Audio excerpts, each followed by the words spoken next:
जय हिंद। देखिए, आज अजीब से मन से बात करना पड़ रहा है।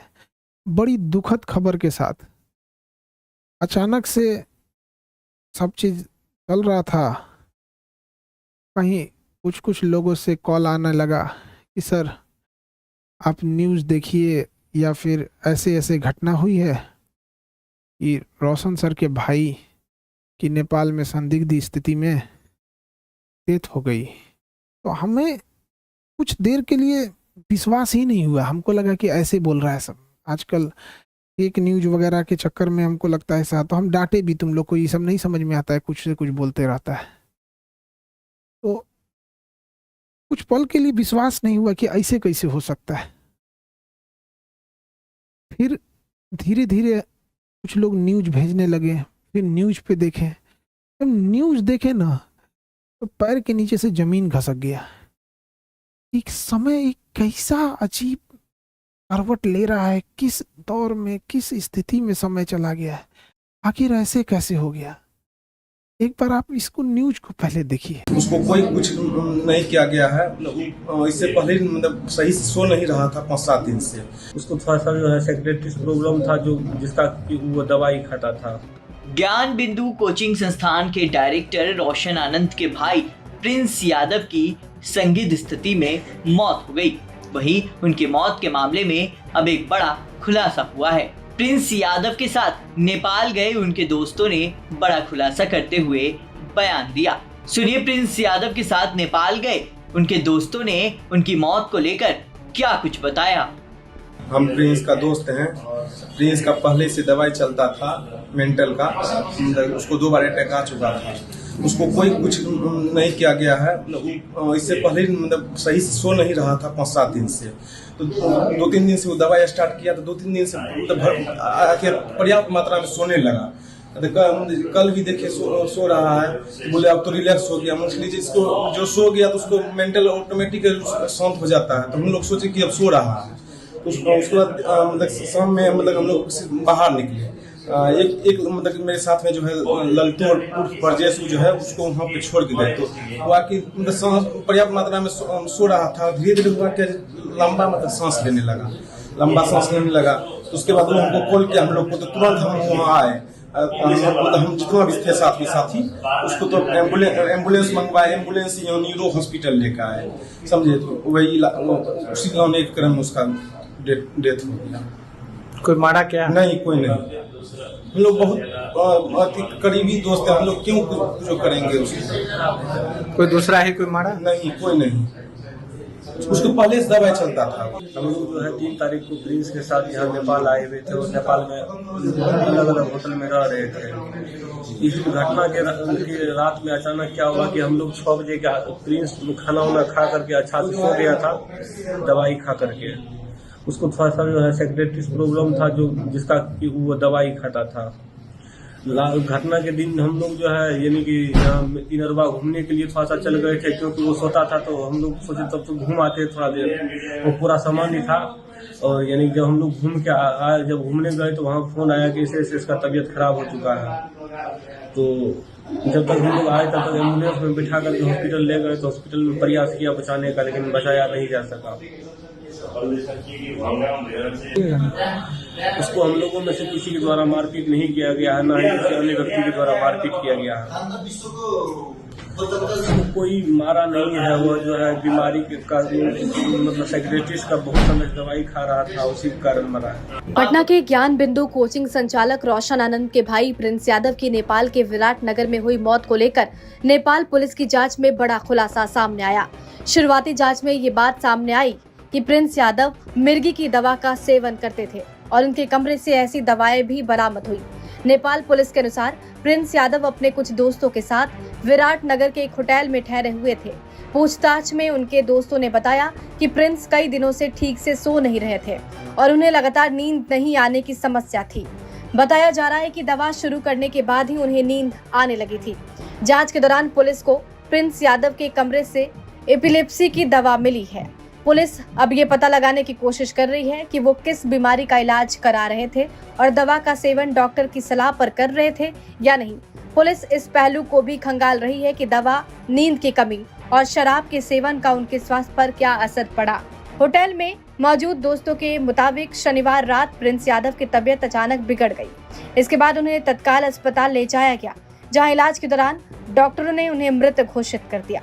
शुरुआती तौर पर अत्यधिक शराब सेवन की बात सामने आई थी। नेपाल पुलिस ने साफ किया है कि मौत की असली वजह का पता पोस्टमार्टम रिपोर्ट आने के बाद ही चलेगा।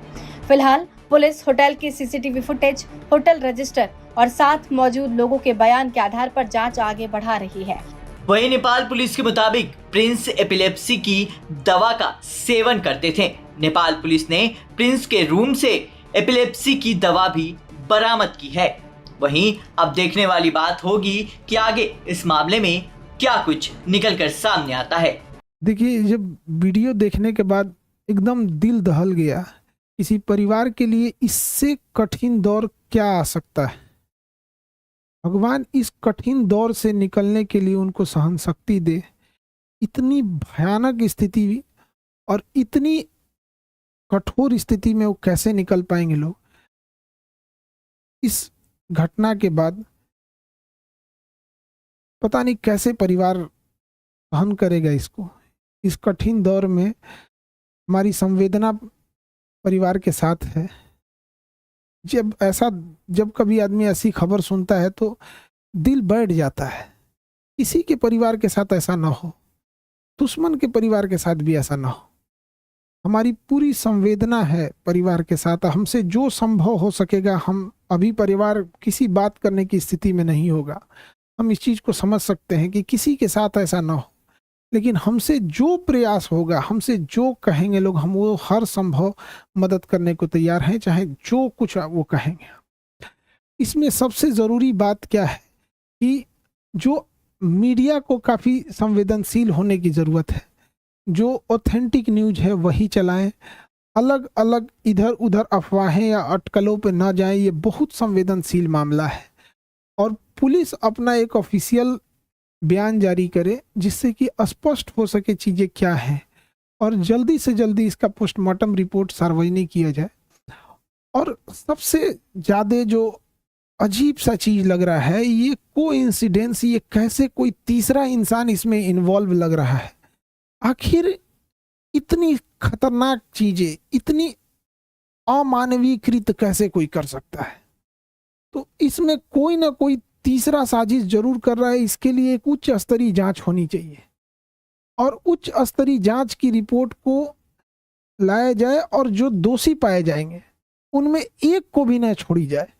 फांसी से नीचे इनकी कोई सजा नहीं होनी चाहिए। आखिर ऐसा किसने, अगर किसी ने इसमें इन्वॉल्व है तो।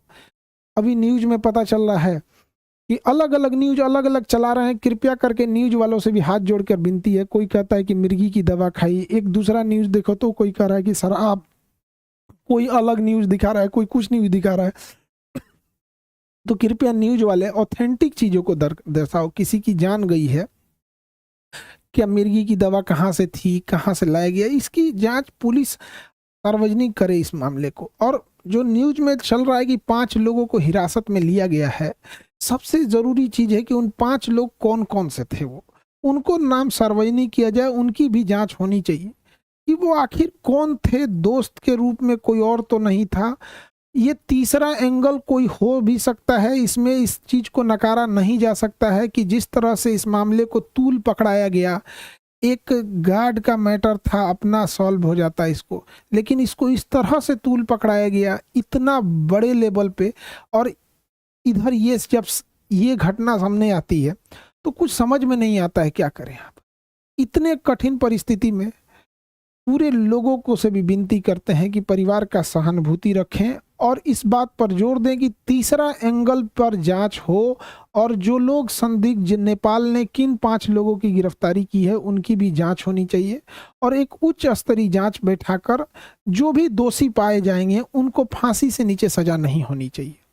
देखिए, जो इंसान अब पुण्य आत्मा अब दुनिया से चली गई, भगवान उनको शांति दे, लेकिन यदि इसमें जो इन्वॉल्व है उसको पुलिस पकड़ लेती है या उच्च स्तरीय जांच में आती है तो कहीं ना कहीं ये उचित रहेगा।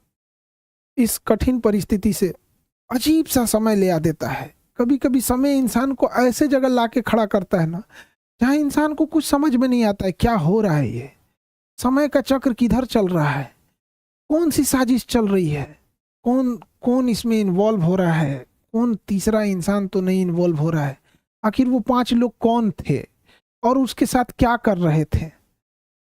उस पुण्य आत्मा के लिए श्रद्धांजलि देते हैं। और इस कठिन परिस्थिति में मेरी संवेदना परिवार के साथ है। हमसे जो मदद हो सकेगा, हमसे जितना संभव हो सकेगा, हम उतना सहयोग करने को तैयार हैं। लेकिन सबसे ज़रूरी चीज़ है कि पुलिस को इसमें आके एक ऑफिशियल प्रेस विज्ञप्ति जारी करनी चाहिए और जल्दी से जल्दी जो रिपोर्ट है उसे सार्वजनिक करनी चाहिए, ताकि चीज़ें सही दिशा में जाए। मेरी संवेदना परिवार के साथ है। अब ऐसी परिस्थिति में इंसान को कुछ बोलना भी बड़ा अजीब सा लगता है कि क्या इंसान बोले, ऐसा समाज समय कहाँ ले आके खड़ा कर देता है।